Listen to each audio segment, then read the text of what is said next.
इस भूपेंद्र नारायण मंडल विश्वविद्यालय के पूर्व कुल सचिव सचिंद्र बाबू, श्रद्धेय मैनपुरी जी, हमारे पटना से आए हमारे राष्ट्रीय सचिव, प्रदेश के सचिव सुधांशु कुमार चक्रवर्ती जी, शांति यादव जी, और आप सब जो इस धरती से न सिर्फ जुड़े हुए हैं बल्कि भूपेंद्र नारायण जी के विचारों को, उनके आदर्शों को न सिर्फ जी रहे हैं बल्कि दूसरों तक भी पहुंचाने में जी जान से लगे हैं। सबसे पहले तो मैं इस एक लेखक होने के नाते, लिखने पढ़ने से रिश्ता होने के कारण, मैं इस पुस्तक के लिए, इस पुस्तक के तीनों संपादक महोदय श्यामल किशोर यादव जी, सईदानंद यादव जी, आलोक कुमार जी को धन्यवाद करता हूँ कि भूपेंद्र नारायण मंडल जी की उन बातों को जो उन्होंने सदन में, चाहे वो लोकसभा हो, राज्यसभा हो या बिहार विधानसभा हो, उसमें जो बातें जनहित में, लोकहित में कही, उसको एक जगह संग्रहित किया है ताकि आने वाली पीढ़ी उन विचारों से अवगत हो सके कि उन्होंने किस मुद्दे पर कब किन बातों को सामने रखा। और निश्चित तौर पर इसमें आज़ादी के समय से लेकर जब तक कि वो राज्यसभा सदस्य रहे, और जहाँ तक मेरी जानकारी है सही ही है कि वो प्राणंड के समय तक राज्यसभा के सदस्य थे। मैं इसके लिए धन्यवाद करता हूँ कि इस महत्वपूर्ण किताब पर इस तरह के आयोजन आज मई दिवस पर पंकज जी के प्रयास से, जो महेंद्र नारायण पंकज जी हैं, राष्ट्रपति पुरस्कृत हैं अपने शिक्षण पेशे के लिए, और मेरी जानकारी है कि इन्होंने 32 साल तक एक ही विद्यालय में रहकर सेवा की। किसी अधिकारी की हिम्मत नहीं थी कि इनको ट्रांसफ़र कर सके और इनके कार्यों पर कोई देखरेख भी नहीं आया। ये इनकी सदाशयता ही नहीं बल्कि समाज और नई पीढ़ी के प्रति समर्पण को भी दिखाता है। मैं खुद एक उच्च शिक्षा से जुड़ा हुआ आदमी हूँ और मुझे आप सब हो सकता है कभी आकाशवाणी पर ध्रुव कुमार से समाचार भी सुने हो। मैं वही ध्रुव कुमार, दूरदर्शन पर अभी भी मैं प्रसार भारती से 97 से जुड़ा हूँ। मैं नालंदा कॉलेज बिहार शरीफ में शिक्षा शास्त्र विभाग का, जहाँ बीएड और एमए इन एजुकेशन की पढ़ाई होती है, उस विभाग का अध्यक्ष हूँ, जो पाटलिपुत्र विश्वविद्यालय का बी ग्रेड कॉलेज है और राज्य का दूसरा सबसे प्राचीन महाविद्यालय है।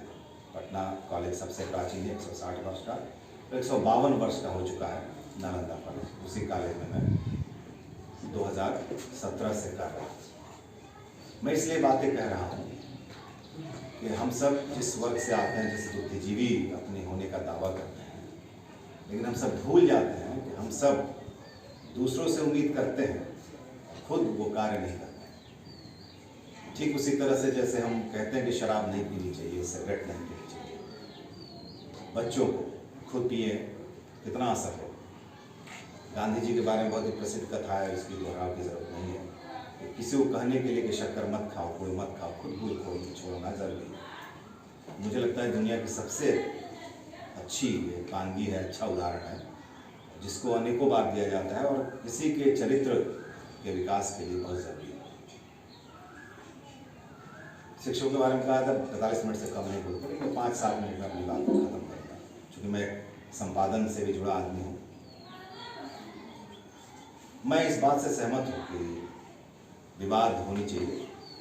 जब 10 बुद्धिजीवी, 20 बुद्धिजीवी बैठेंगे तो चर्चा होगी दर्जियों और बातें निकल के आएंगी। लेकिन हम सिर्फ ये कह के कि अगर ये होते तो वो होता, ये ना होते तो ना होता, तो क्या हम अपना कार्य करना छोड़ दें? मैं सारे सवाल आप सब बुद्धिजीवियों के समक्ष रखता हूँ, इसलिए मैं आपसे अनुज हूँ। मैं मानता हूँ कि उम्र में हमसे बहुत वरिष्ठ लोग यहाँ बैठे हैं और मैं बहुत पहली बार आया हूँ मधेपुरा। हालांकि 2005 की विधानसभा में दैनिक जागरण के चुनाव रथ को लेकर मैं दैनिक जागरण का ब्यूरो चीफ भी रहा हूँ और बड़े पद पर। मैं शायद अखबार जब छोड़ रहा था तो उसके मैनेजर और उसके संपादक दोनों, जो शैलेंद्र जी अब नहीं हैं, उन्होंने कहा था कि मत जाओ तुम संपादक बनो। लेकिन मेरी रुचि थी पढ़ने में। मैं कॉलेज में जब पढ़ता था BA में तो नुक्कड़ नाटक करने की संस्था से जुड़ गया था। मैं मानता हूँ कि मैं जो कुछ हूँ, और नुक्कड़ नाटक आप जानते हैं किस लिए किया था, जनता के बीच जाने के लिए। मैं आपको विश्वास दिलाना चाहता हूँ कि देखिए मध्य युग में मुझसे ज़्यादा जानने वाले लोग बैठे हैं के साहित्य के लोग हैं। कबीर को हम लोग इसीलिए मानते हैं, रैदास को इसीलिए मानते हैं कि उससे बड़े कवि होंगे उस दौर के। मगर मैं साहित्य का विद्यार्थी नहीं हूँ, मैं इतिहास का विद्यार्थी हूँ और फिर शिक्षा शास्त्र का विद्यार्थी हूँ, पत्रकारिता का विद्यार्थी हूँ। लेकिन रैदास और कबीर को इसलिए मानते हैं कि वो जीवन के उन बातों को लिखते थे और उनसे जुड़ते थे। उनसे लिखने वाले बहुत लोग होंगे, कहने की जरूरत नहीं है महोदय, बिहारी होंगे, और भी नाम मैं लेना नहीं चाहता। इससे ज़्यादा अच्छी रचनाएं लिखी हैं, हम पढ़ाते हैं पाठ्यक्रम में, लेकिन हम मानते हैं अपने जीवन में कबीर को, इसलिए कि वो जीवन से जुड़े हुए, जीवन से लोगों से जुड़ते थे। उनके दर्द को, जो लगता था कि कोई गरीब है तो वो जो कपड़ा बेचने निकलते थे वो उसको दे आते थे। ये दर्द, ये दृष्टि बाकी में नहीं थी। कहने को हम बहुत बड़ी बड़ी बातें कह सकते हैं, कर सकते हैं, लेकिन क्या ये छोटी सी कोशिश है, बड़ी कोशिश नहीं है कि भूपेंद्र नारायण जी को जब आप सब हम स्वीकार करते हैं कि उनके बताए मार्ग पर चलने वाले लोग कम हैं, उनका नाम बेचने वाले ज्यादा लोग हैं, उनके विचारों को जन जन तक पहुंचाने की जरूरत नहीं है क्या? आप भले उन पर गर्व करें, लेकिन आप मानिए महोदय कि बिहार में अधिसंख्यावादी ऐसी है जो बिंदेश्वरी प्रसाद मंडल और भूपेंद्र नारायण मंडल में अंतर नहीं करती। क्या हमारा दायित्व नहीं है कि उन लोगों को बताएं कि भूपेंद्र नारायण मंडल कौन थे और बिंदेश्वर प्रसाद मंडल कौन? हालांकि हम सब जानते हैं जो उन पे थोड़ा पढ़े लिखे हैं, ये दोनों चचेरे फुफेरे, ममेरे फुफेरे भाई। हम सब जानते हैं उनका परिवार कितना बड़ा था, बताने की जरूरत नहीं। वो खुद, उनके चचेरे 18 भाई थे, 15 बहनें, चचेरे खुद 2 भाई थे, 2 भाई का निधन हो गया था बहुत अल्पायु में। कहने का मतलब ये बातें जनता में जानी चाहिए, सिर्फ किताब के बहाने। और महोदय अध्यक्ष जी, आप लोग बहुत सीनियर आदमी हैं, ये पहली किताब नहीं है जो उनके संसदीय बातों को संग्रहित की गई है। मैं खुद पढ़ चुका हूँ, आज से लगभग 5-7 साल पहले पटना विश्वविद्यालय के अति विद्वान, इसी धरती से जुड़े हुए, इन्हीं भूपेंद्र नारायण मंडल जी के परिवार में उनकी शादी हुई। शरदिंदु कुमार जी के संपादन में शरदिंदु कुमार सिंह जी द्वारा लिखी किताब आ चुकी है, मैं खुद पढ़ा हूँ और मैंने तो ये किताब यहाँ आके देखा है। लेकिन उन किताब के, उस किताब के जरिए मैं इन तमाम बातों को जो उन्होंने सदन में कही है मैं पढ़ चुका हूँ। लेकिन मुझे, मैं इसलिए नहीं कह रहा हूँ काम नहीं होनी चाहिए, मैं कह रहा हूँ ऐसी 100-200 किताबें भी आए तो हमें स्वागत करना चाहिए, जो समझते हैं कि समाज में उनका योगदान हो सकता है उनके विचारों से। यानी आप क्या कहना चाहते हैं, उन पर काम नहीं होना चाहिए, संस्थाएं उनको याद न करें? ठीक है, हो सकता है 4 नाम बेचने वाली संस्थाएं भी होंगी, लेकिन फिर भी क्या सभी संस्थाओं को एक ही साथ उसी श्रेणी में रखा जा सकता है? ठीक वैसे ही जैसे हम शिक्षकों पर भी आरोप लगता है हम बेईमान हैं, नहीं पढ़ाते, कहते हुए बच्चे नहीं है, स्टूडेंट नहीं रहते, गार्जियन कहता है कि शिक्षक नहीं रहता। हम पत्रकार पर आरोप लगता है कि पैसे लेके समाचार छापता है। मैं पत्रकार भी इसलिए बातें कर रहा हूँ, मैं एक संगठन का, Indian federation of working journalist, जो देश की सबसे पुराना पत्रकार संगठन है, उसका मैं प्रदेश अध्यक्ष हूँ, उसके हमारे राष्ट्रीय अध्यक्ष के विक्रम राव साहब। मैं इसलिए बातें कह रहा हूँ कि उन लोगों पर दायित्व ज्यादा, मैं बहुत अरुण जी आपसे बहुत रिश्ता तय कर पा रहा हूँ। जब मैं पढ़ता था पटना विश्वविद्यालय में, आपके पिताश्री Mahavir Prasad Yadav, MP Yadav pro vice chancellor थे। उन दिनों पटना विश्वविद्यालय में मेरे जैसा छात्र, कोई भी छात्र कुलपति, उप कुलपति से, प्रति कुलपति से मुलाकात नहीं कर सकता था। लेकिन मैं गया, मेरा डर था, मुझे छात्रवृत्ति नहीं मिली थी किसी कारण से, तो मैं गया उनसे मिलने, उन्होंने स्वागत किया। मैं इतने गुस्से में था कि उन्होंने मुझे देखते कहा बैठे बैठे, ए पानी लाओ, पानी लाओ। उन दिनों में सभी उंगलियों में मुट्ठी पहनता था। बोले अरे आप तो जगन्नाथ मिश्र जी की तरह है। तो इस तरह से उन्होंने सही तरह से बात की। मैं आज भी वो घटना याद कर रहा हूँ, नहीं भूलता। तो पहली मुलाकात थी मेरी जब मैं पढ़ता था पटना विश्वविद्यालय में, किसी कुलपति या प्रतिकुल प्रचारक को देख के भाग जाते थे हम लोग। बहुत पुरानी बात नहीं है, मैंने 79 में मैट्रिक किया है राम मोहन संघ से, और मैं मानता हूँ कि भूपेंद्र नारायण मंडल जी मुझसे 60 साल सीनियर थे लॉ कॉलेज में। मैंने 87, 88, 89 में लॉ की पढ़ाई पटना लॉ कॉलेज से किया। उसी लॉ कॉलेज से इन्होंने भी 17, 18, 19 में पढ़ाई की थी।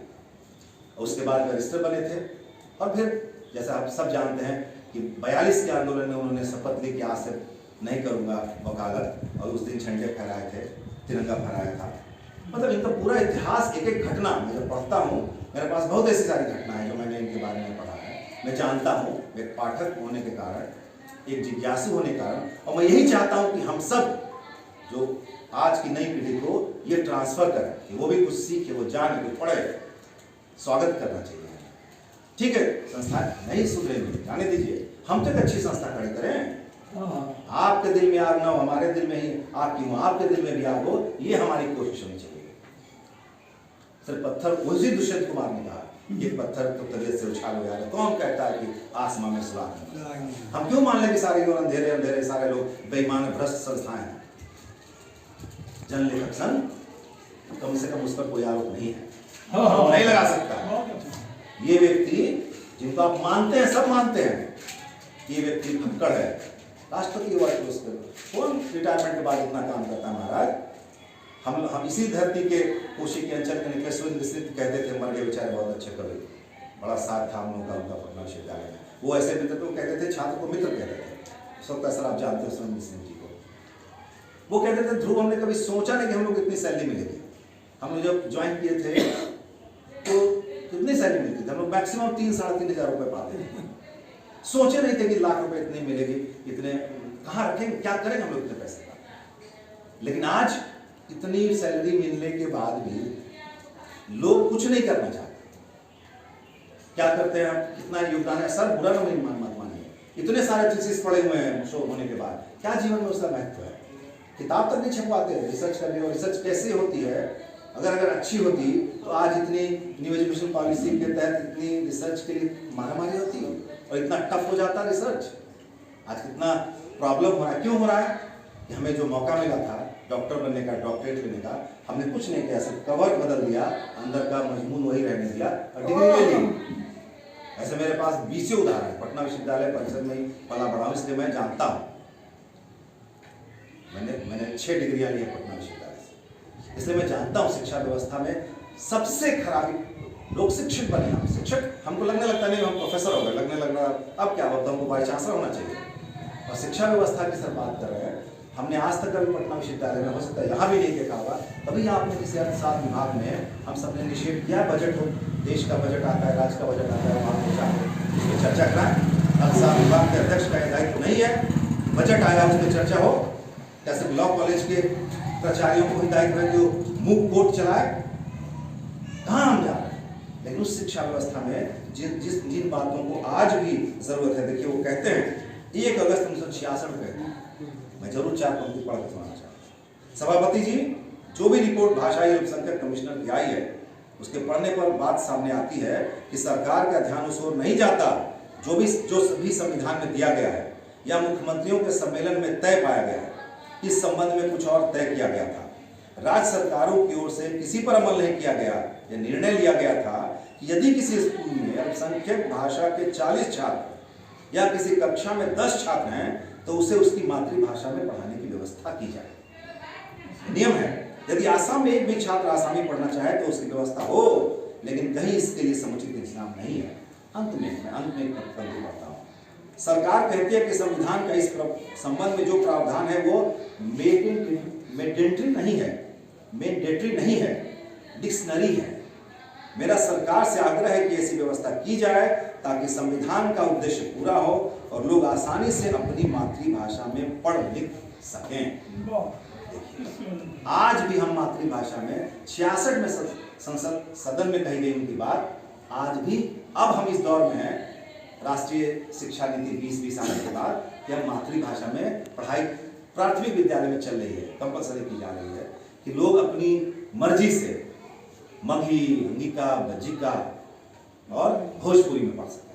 आगे के लिए मैंडेटरी नहीं, आगे हमारी सुरक्षा पर हम अपने बच्चों को इस भाषा को पढ़ाना पड़ा, लेकिन प्राइमरी में व्यवस्था की गई है। अब 2020 में आया, 22 में मिला नहीं पड़ा। यानी ऐसे दूरदर्शी व्यक्ति जो सिर्फ इसलिए अंग्रेज एसडीओ से लड़ जाते हैं, उनको लगता है कि ये अपने खास लोगों को बड़ा सम्मान देकर इज्जत से नाम लेता है, और जो दूसरे लोग हैं, जो दलित पिछड़े समाज के लोग हैं, उनको नाम नहीं देता, इज्जत नहीं देता, वो लड़ जाते हैं।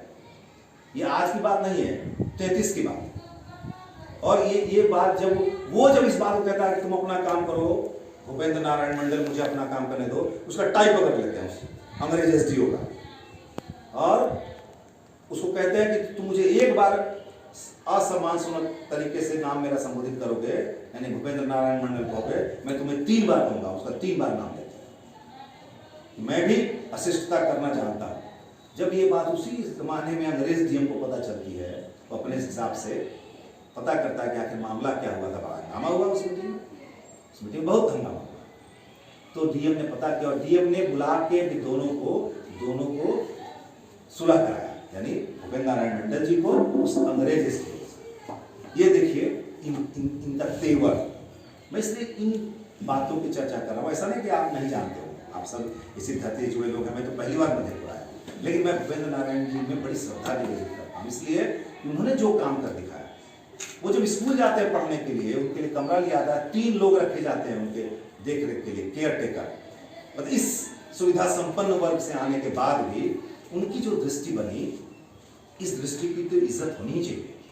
और इस दृष्टि में हम एक आदमी से भी ट्रांसफर नहीं कर सकते, पाते हुए कि हम उनमें 100% हमने उनको अडॉप्ट कर लिया, तो फिर व्यर्थ है मेरा कहना, व्यर्थ है हमारा कहना कि हम उनको समझ रहे हैं, हम उनको श्रद्धांजलि देना चाहते हैं, हम उनके लिए नमन करना चाहते हैं। कोई आचित नहीं सर, और कोई चीजें खत्म नहीं होती दुनिया में। बहुत भ्रष्टाचार, तो भ्रष्टाचार पर भी कई बातें कहते हैं। मैं चाहता था समय कम है, नहीं तो सुनाता। ये किताब बहुत अच्छी है, मैं निश्चित तौर पर सुनाता हूँ, लेकिन फिर मैं कहता हूँ कि ऐसा काम पहले भी हुआ है और आगे भी हो, मैं ये चाहता हूँ, दिली इच्छा है। जबकि मैंने इन तीनों में से किसी से मेरा कोई सीधे संबंध भी नहीं। मैंने कहा कि संबंध एक से है, वो है महेंद्र नारायण पंकज। इनको क्या पड़ी थी आज कोई दिवस पे कार्यक्रम कर लेते, इन्होंने तो नहीं छापा था, इसमें तो इनको इनका लाभ हानि नहीं है। लेकिन इन्होंने फिर इसलिए रखा ताकि भूपेंद्र नारायण मंडल जी की बात जनता में किसी भी बहाने, ये अगर आज फोटो कल छापेंगे, टीवी पे दिखाएंगे, अभी हम लोग 25 आदमी बात कर रहे हैं, 2500 तक चले जाएंगे, 2500 तक जाएंगे, 25,000 तक जाएंगे, 2.5 लाख तक जाएंगे। ये भी जरूरी है। इसको हम सिर्फ आत्मप्रचार कह के इसको बंद नहीं कर सकते। कौन आत्मप्रचार नहीं किया? महात्मा गांधी ने नहीं किया क्या? महात्मा गांधी ने अपनी ब्रांडिंग नहीं की क्या? ये रविंद्रनाथ टैगोर ने नहीं की? एक तरह की वेशभूषा, एक तरह आप देखिए, तो नजरिया वहीं तक नहीं है जहां तक हम देखते हैं। सामने वाला का नजरिया कुछ हो सकता है। हम 2 गलत काम कर रहा है, उसी की श्रेणी में सबको बहुत अपराध बढ़ा हुआ है। तो क्या पुलिस विभाग बंद कर देना चाहिए? कोई मामला कोर्ट में नहीं सुलझ रहा है, कोर्ट बंद कर देना चाहिए क्या? या फिर हम सब मान लें कि नहीं, हम सब गलत लोगों के बीच हैं, कहीं तो शुरुआत होगी, हो कहीं भी आग पर यार जलनी चाहिए। मैं फिर उस पंक्ति को दोहराता हूँ। मैं फिर आप सबके प्रति, मंच के प्रति, सर आपके प्रति मैंने बहुत आपका नाम सुना और आपको मेरा सौभाग्य है कि मैं आपके साथ बैठा हूँ। और मैं शांति जी को भी प्रणाम करता हूँ, क्योंकि इनके आने की बात नहीं थी, लेकिन पंकज जी ने बताया कि वो आ रहे हैं। और मैं इस तरह की किसी भी घटना की निंदा करता हूँ। एक लेखक होने के कारण मेरी भी बहुत सारी किताबें हैं। हाल ही में मैंने बौद्ध धर्म और पर्यावरण किताब लिखी है।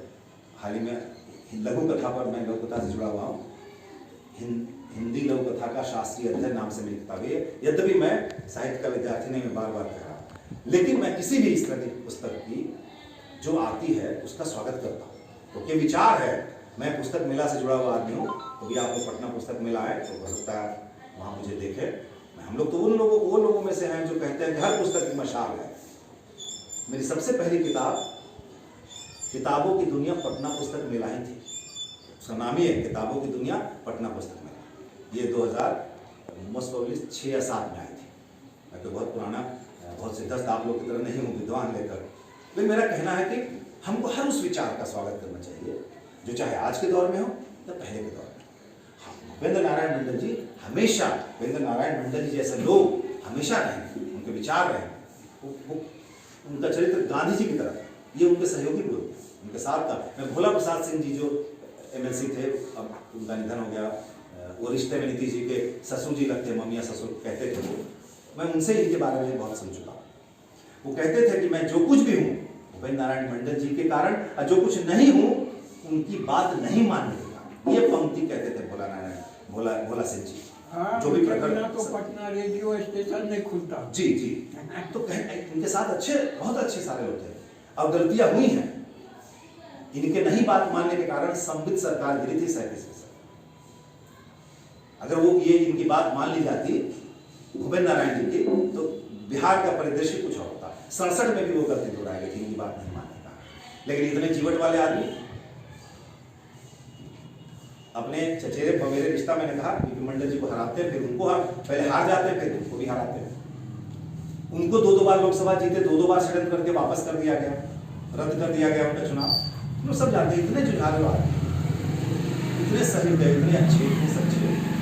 अरे उनका नाम भी बेचेगा तो कितना बेचेगा भाई। हम आपको याद दिलाना चाहेंगे उस घटना की, और उसके बाद में खत्म करूँगा, मुझे भी सुनना सकते हैं। एक बार मैं एक सभा में था पटना में, एक संपादक जी की किताब संपादकीय पर आई थी, शेष फिर। लालू जी उसका उद्घाटन कर रहे थे, लालू जी उसका विमोचन कर रहे थे विद्यापति भवन, जो आपको पटना के होंगे विद्यापति भवन म्यूजियम के पीछे जाके। सामने बैठे थे बहुत सीनियर जर्नलिस्ट। 95 का दौर था, चुनाव उस वक्त होने वाले थे। 90 में लालू जी जीते थे, 95 की तैयारी कर रहे थे। ठीक उसी से पहले वो दलितों के बस्ती में जाकर नहलाते धुलाते थे, दारू की हंडी फोड़ते थे। वो बहुत अखबारों में आप लोगों को याद होगा, उसी समय की बात है। चुनाव की घोषणा नहीं, लालू जी बोले सामने थे, देखा ये हमारा खिलाफ लिखिए अमलेंदु जी लिखिए, उनका नाम अमलेंदु नारायण, आप लोग कई लोग जानते हो, लिखिए। लेकिन हमारा वोटर अंग्रेजी अखबार नहीं पढ़ता है, हमारा वोटर अंग्रेजी अखबार नहीं पढ़ता है, लिखिए तो इतना लिखना है, हमको जो करना है करेंगे। अब फिर उस सभा के बाद उनको बैठा के अपनी गाड़ी में अपने साथ लेकर गया, चलिए।